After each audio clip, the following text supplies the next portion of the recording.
Please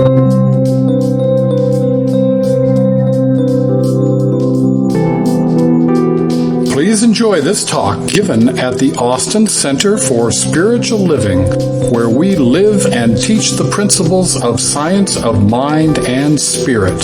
For more information, visit austincsl.org. Good morning to you once again. Before we get started in what I'm going to be talking about here this morning, and it's on the theme of motivation, and motivation is something that begins within. I was sent a group of little sayings by somebody. I got in the email just recently, and a couple on here that are very relevant, I think, to where we're going this morning. And then there are a couple of others that I just kind of think are amusing. And so I want to give you one of those. Some minds are like concrete, thoroughly mixed up and permanently set. Isn't that neat? And then quit griping about your church. If it was perfect, you couldn't belong. But the ones that really give us a start here this morning are kind of a segue into what I'm going to be talking about is this. Don't give God instructions. Just report for duty. Isn't that needy? You know, I had a good friend, a minister, that used to use the expression, said, just show up and take your assignment. And I like that because so many of us are here to tell God how to do things, when the fact of the matter is, let's show up sometime and take the assignment. Yes, we have choice in order to be able to direct our course in life. That's the way we're created. But also, there's a guiding power within us if we just allow it to express in our life. And this is directly in line with an awful lot of what I'm going to be talking about, in line with what I'm going to be I always talk about. And then the other thing that is so powerful to me is the task ahead of us is never as great as the power behind us. Do we really believe that? On occasion, I have been asked by somebody who's approached me and said, Richard, I would like very much for you to come to our group, a civic group, our group, or whatever, and give a motivational talk. And I look at him and I say, sorry, I can't do that. I said, what do you mean you can't do that? I understand you're a motivational speaker. I says, no, I'm not a motivational speaker, if by that you mean I'm supposed to go there and motivate you. Have any of you ever gone to sales meetings to be motivated? And your sales manager or whoever the guest presenter is gets up and gives you all of this stuff and gets you all hyped up and you're ready to go. You go out and you sell great for the first 4 hours on the first day. And then by next week, you have to go back to another motivational meeting. Well, that's really the way that is. And I tell them, no, I says, I cannot motivate anybody. I can only hope to inspire people by something that I may say, might trigger an awareness within them or a new idea that may help to change their perception of things. That's a lot of words to say what I do, but it's really simply to present an idea that may resonate at some level within. And then out of that, there can become that which gets our moving. Motivation, simply, there are a lot of definitions. I looked them up. I have a whole sheet full at home, and I decided not to come and bore you with some of the motivations, the definitions of motivation. But I thought about it, and I think that motivation is just what gets us to do what we want to do. And it's that simple. And the realization that I've come to is that everyone is motivated. Everyone is already motivated. And if you don't know the effects of motivation in your life, look at your life. Because you see, I think there's what we might call positive motivation and negative motivation. That is motivation that moves you to do things that add value to your life, to the lives of others, to the context within which you live.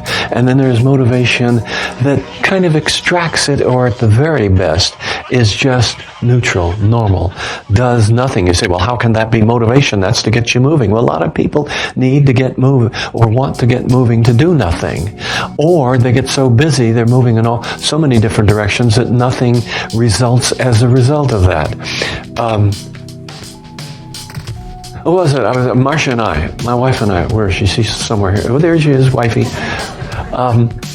We're talking just the other day, and I quoted to her something that popped into my mind that I was trying to think about the other night, and it finally came to me. It took a few days, but it came to me. And that was a quotation I think that Yogananda made, Paramahansa Yogananda, you know, the Indian saint that came to the United States in 1920. He wrote the book, Autobiography of a Yogi.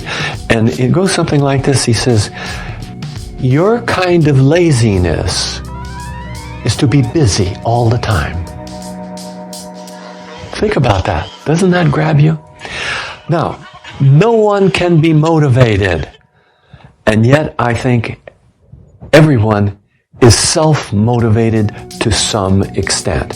You see, we always do what we would rather do than not do. And boy, would I argue with this at various times in my life. We always tend to do what we would rather do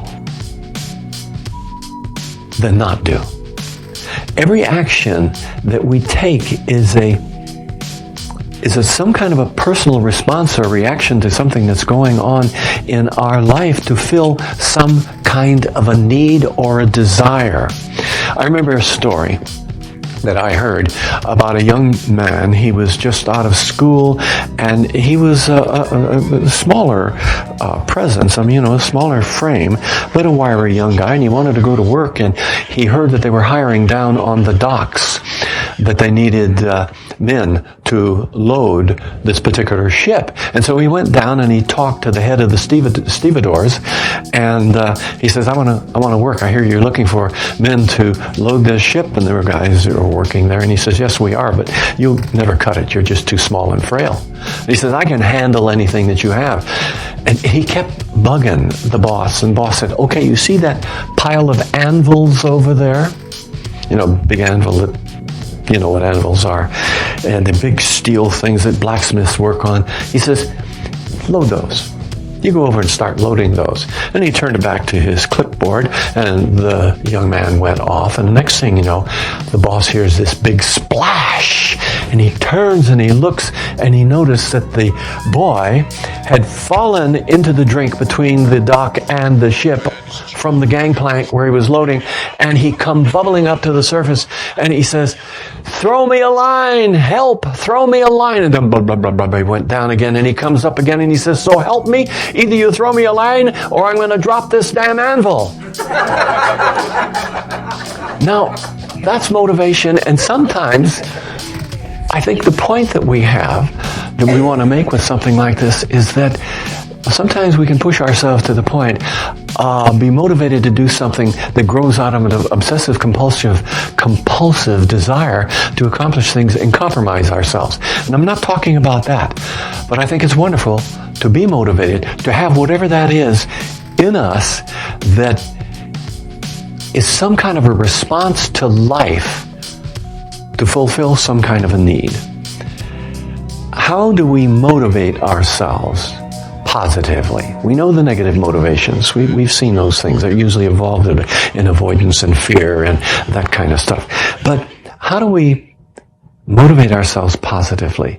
Well, I think positive self-motivation begins with a transformation of our attitude, or a change of our attitude. And our attitude is a combination of various elements. It's what we think, what we feel, what we do, how we behave, how these all come together to give us an attitude that allows us to be clearly focused on something important in our life, and then to apply that.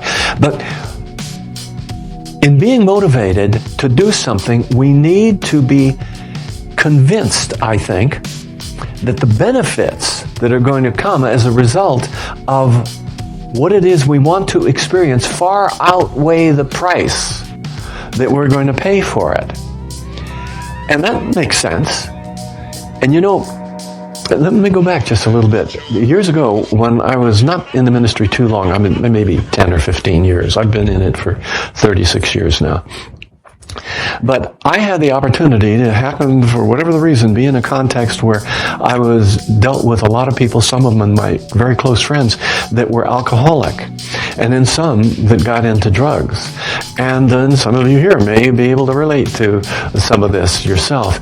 And I wanted to learn as much as I could about this. I was asked to participate in an intervention, so I went to some training on that. And the next thing you know, I started studying about it, and I wanted to learn more and more. And in my studies, it's interesting, I came to the conclusion that the addict, the alcoholic, the overeater, you know, there are all kinds of different kinds of addictions, vacuum cleaning addiction, washing your hands too much addiction, all of these things. I kind of began to get the idea that whoever has this kind of compulsion, whatever one it happens to be, they really must feel that the addiction is worth whatever the price is that they're paying. And I studied John Bradshaw, and he's long gone now, I guess, but this is many years ago, and he was an alcoholic. He was a Catholic priest that finally left the priesthood, and then he became very active in the alcoholic community, the AA community. And he had a definition that I like very much. Let me see if I can remember it. He says, addiction is the obsessive-compulsive attachment to something without which we don't feel we can survive. Think about that. Now, that may be pretty extreme. I can say, well, I can survive. Well, the obsessive-compulsive attachment to something that we don't think we can do without. And that's really it. And you may not totally agree with that, and if you don't agree with that, that's fine. But take it and look at that and ask yourself, are there obsessive-compulsive drives that I have that are inhibiting my ability to be able to be fully expressed in this life? And I think there are. Wow, is that a judgment on every one of you, isn't it? Well, not so much a judgment, I think, as an observation of people in my experience, and that includes me. I think that's a primary problem in civilization. The time when we finally overcome anything to which we are attached is the time when we are free, we are open. Then we can move into a full sense of the reality of who we are, which are, each one of us is a God child made in the image and likeness that made everything else. But setting that aside, you may not like that broad categorization of you, but the change in lives come when we realize that the cost is just too great. You see, this change of attitude, the change of awareness, it sets us on a more useful course, a more positive course. And one of the problems is we get into, and I talked a little bit about this last week, we get into classifying our behaviors as good or bad. And that traps us. And if you remember what little bit I talked about it last week, I'm going to elaborate on some more this morning here, that when we start classifying things as good or bad, oftentimes this causes us to avoid whatever the issue is about which we're making that judgment. You see, if we look at something, say, in ourselves as this is bad, then what we've done is we don't want to associate with that is bad. And so it's like we encapsulate it over here and it doesn't get dealt with. If we just change the terminology that we use to examine whatever the incidents are in our life, like, for instance, the terms I used last week, stop looking at things as good and bad and think of useful and non-useful. That which adds value and that which maybe doesn't or extracts value. Do you see the difference there? Because To think in terms of useful or non-useful does not have a moral connotation associated with it, where bad or good does. You are morally okay. You are not morally okay. That creates such a separation. But this is useful and this is not useful. Now, this allows us to look at what's going on. And what you do, what you observe may be faulty. Maybe all kinds of mistakes that are involved in this. But there's the realization also that I, as a person, am okay. So I made a mistake. So what? And as you begin to understand this, you can extend that same kind of consideration to other people. And it becomes so much easier to be able to evaluate situations clearly and look at the positive and the negative of it from a standpoint of not good or bad, but what is useful and what is not useful. What adds value? What doesn't add value? And out of that comes a kind of self-motivation, that something that gets you to move toward that which it is you want to experience in your life. And the reason that it leads to this kind of self-motivation is that, shorn of the judgments that we so often carry with us, we begin to see that there's meaning and purpose in virtually everything that we do. And that gives you focus. One of my favorite 5-letter words, focus. Now, another part of all this is another word that is a problem to some people. And that word is the responsibility. Have you ever heard that word before? You see, it's truly taking responsibility for your life. And oftentimes if you categorize things in the manner that I was talking about, good or bad, evil or not evil or whatever, it's hard to move in to the kind of responsibility that you need, where you own it. Where you own it, then you can deal with it. But a lot of times that allows you to just separate yourself from it. You create avoidance mechanisms. But in this taking a responsibility, first of all, you have the right and the responsibility to choose what you want to do with your life. And there may be a little feeling of resistance among some of you when you look back at your life and you realize that, if my mother or father didn't do this, or the teachers didn't say that, or that damn minister that I had when I was going to the XYZ church over here had treated me a little bit different, I wouldn't be... If you can realize that much, then you're already beyond it. So don't use that as an excuse. You have the right and the responsibility to choose what you want to do with your life. God gave you free will. Free will within the bounds of your own capabilities, within the bounds of your own potential, your skills and your talents. You say, well, with God everything is possible. Yes, everything is possible that's possible for you. We each have skills and talents. And my talents are different than your talents. And I have absolute choice in how I'm going to pursue the development of my talents and skills in order to be able to optimize my experience of life. And that's what I mean when I say within the capabilities within the bounds of my own capabilities.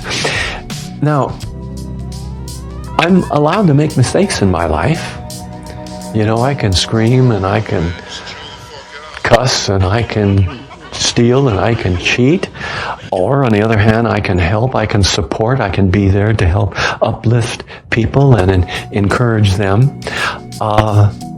And I can change my mind in any of this. That's the choice. I can change my mind and do something else. And this is the divine gift of choice. It's always mine. It's always yours. And you know something? It'll not always be right. I said I wasn't going to talk about right and wrong, but that's okay. And you know what I mean.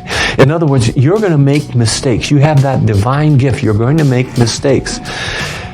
But what you do and what you experience out of this is only going to be flawless, let's say, or free of mistakes, or right at your present level of awareness. And when I say that, when I talk about awareness in this sense, I'm talking about the degree to which you are aware of the truth of who you really are.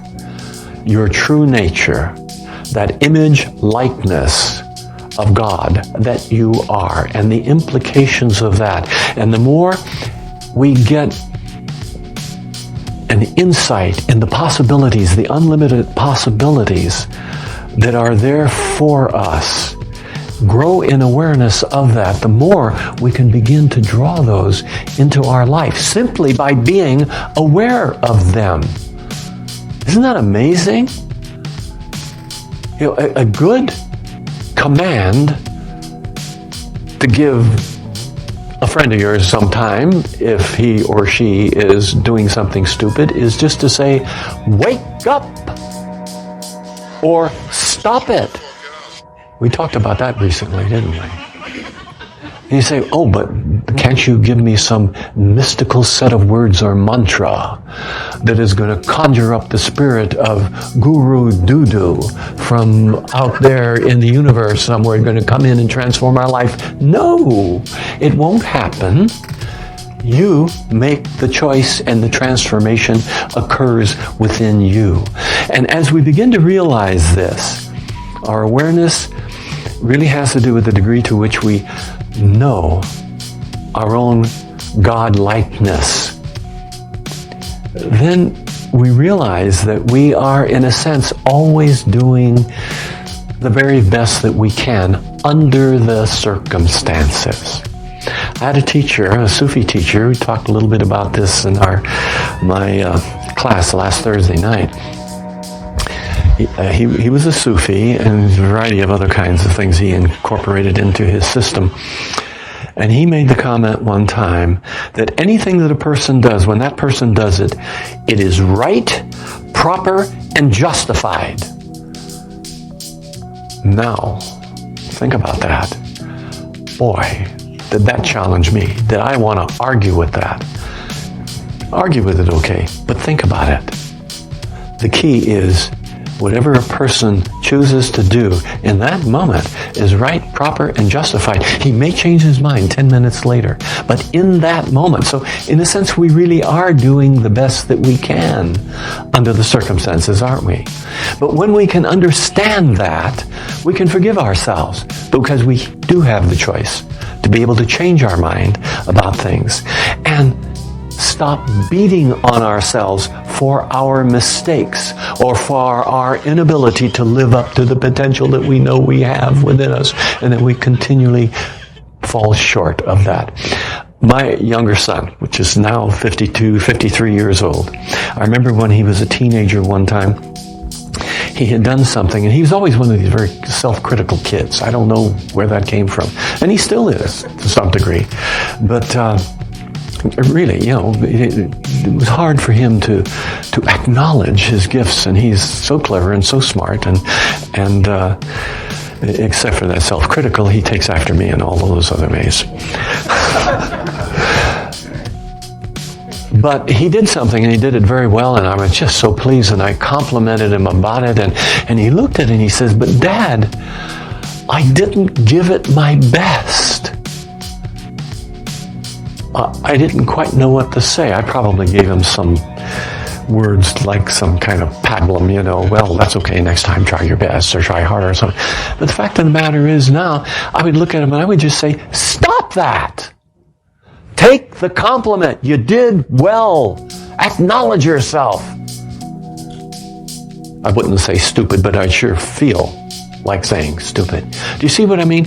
How many times do we do that? How many times do we fall short of really acknowledging what it is that we are doing? Let's stop beating on ourselves. Let's stop bemoaning the fact that we made a mistake. Mistakes are wonderful if you use them. Mistakes provide us the opportunity to be able to wake up, to expand our awareness, to be able to release a lot of the emotional resistance and the suppressed stuff that we hold on to so much, like guilt and self-blame, those kinds of things. You own it. Take responsibility for it and move on. We're never going to be fully free until we accept full responsibility for our life and our actions and bring into play some self-forgiveness. And this means responsibility for every word, every thought, every deed, every decision, every action that we've taken. You know, we're going to pay the price for those things or reap the benefits for every one of them. And we learn and we grow according to the nature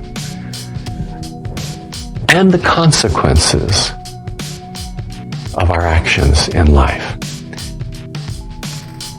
In wrapping this up, I just want to say this kind of simply. Nothing that we do is right or wrong, good or bad. There's only that which adds value and takes value. Now, I know some of you can say there is evil, I've seen evil, I know, and I agree with you. But get the idea in a general sense. Nothing I do is right or wrong or good or bad. But there can be that which is useful and that which is not useful. There is that which is going to add value. There is that which is going to actually take value away from a system or context, something we're dealing with. And this is very useful terminology. It turns your mind around and opens you to be able to look at what's going on in your life without judgment.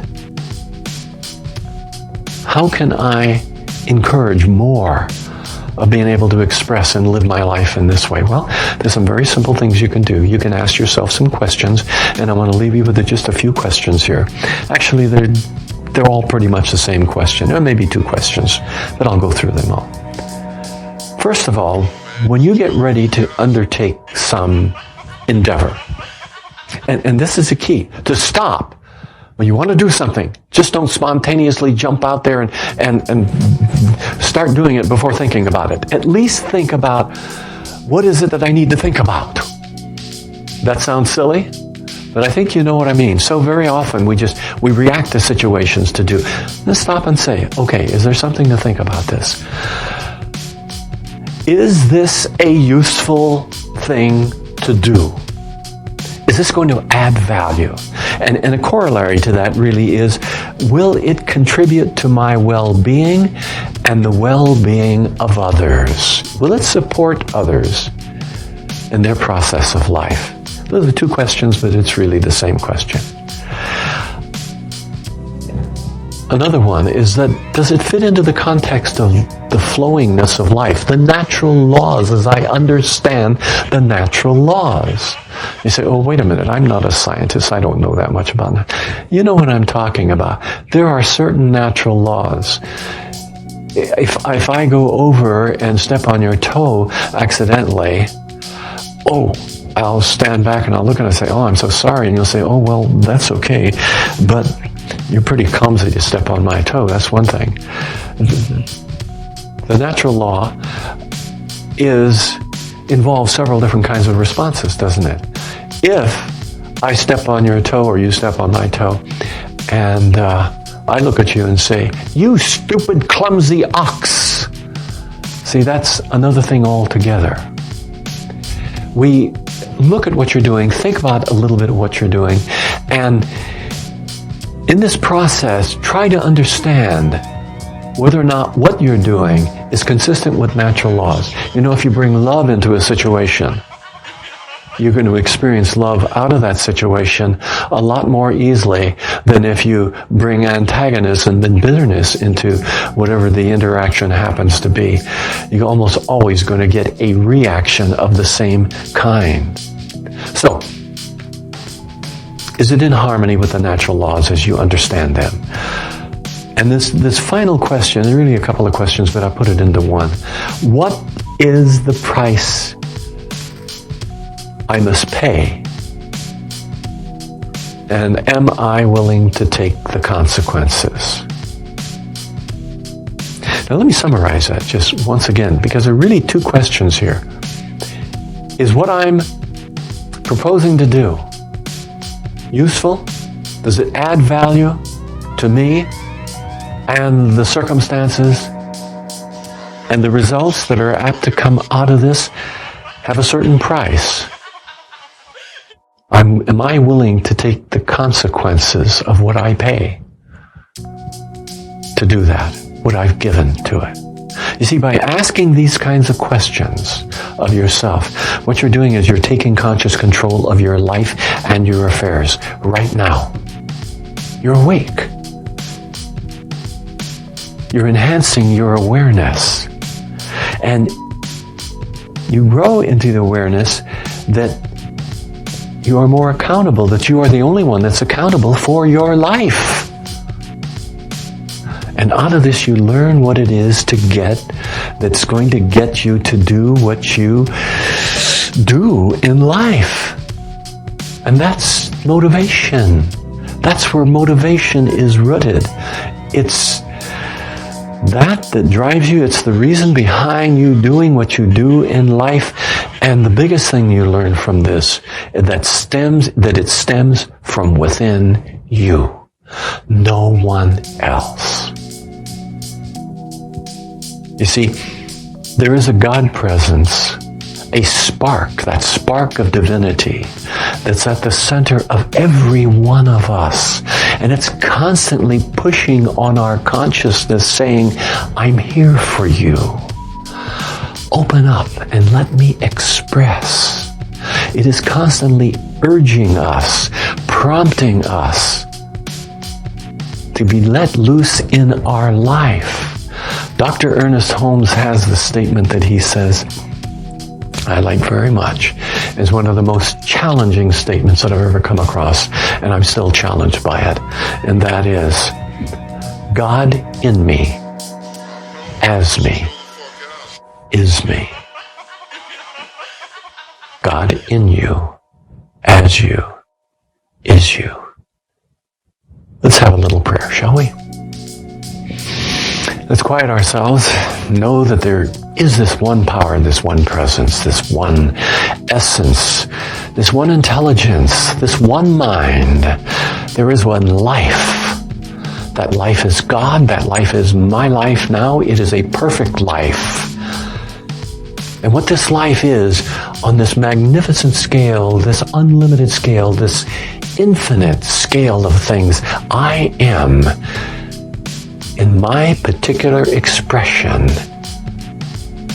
in this experience that I'm having now. What that life is my life expressing as me.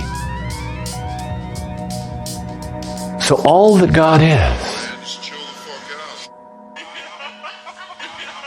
is the potentiality and possibility for me because it resides within me. I'm connected with it all. I live and move and have my being within this field of unlimited possibilities and opportunities, and so does everyone else here. It is in that realization that I know I can experience the wholeness of my being. I don't have to be healed. All I need is to awaken to the natural harmonies of the universe, of the divinity itself, and recognize their existence within me. And then I'm made whole in my expression. Now, I want to take a little bit of time and for you to do a little bit of individual work for yourself, as we did last week, and I do occasionally here, lead you in this. I want you to pick one particular incident or issue or problem or whatever it is that you're dealing with. Some desire that you're seeking to be able to get moving on in your life in a very positive way. Recognizing that the power behind it is always God. Just pick that and look at it for a moment. Don't do anything with it.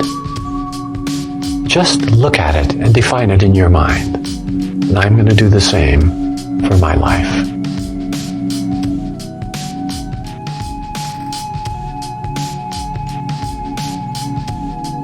Okay. you have that fixed in mind, whatever that is. It may be a healing for a friend. It may be the need you have for some kind of an expression. It may be a new job you're looking for. It may be a personal healing,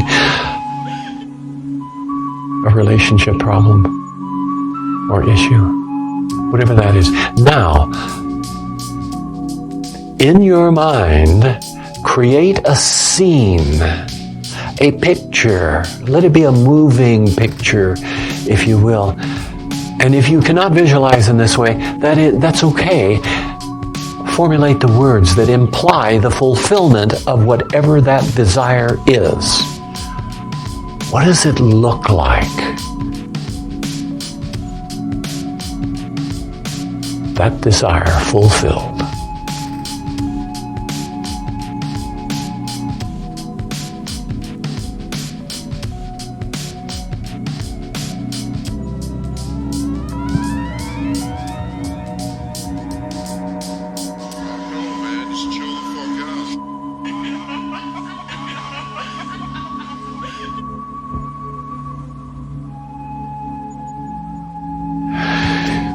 Now take a deep breath and shift your awareness just a little bit. You've looked at it. You have seen what it looks like. What does it feel like to you to have that desire fulfilled?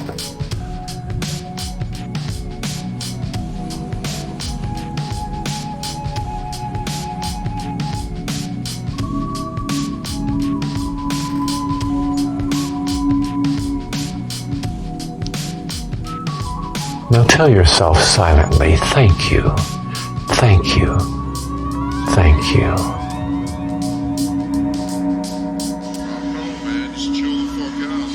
And I say, thank you, Mother, Father, loving God. I know that what we have done here is to bring together our consciousness of the wholeness of all, and how each of us may have particularized our own desire. There is but one life. That life is God. That life is perfect. That life is the life of each one of us.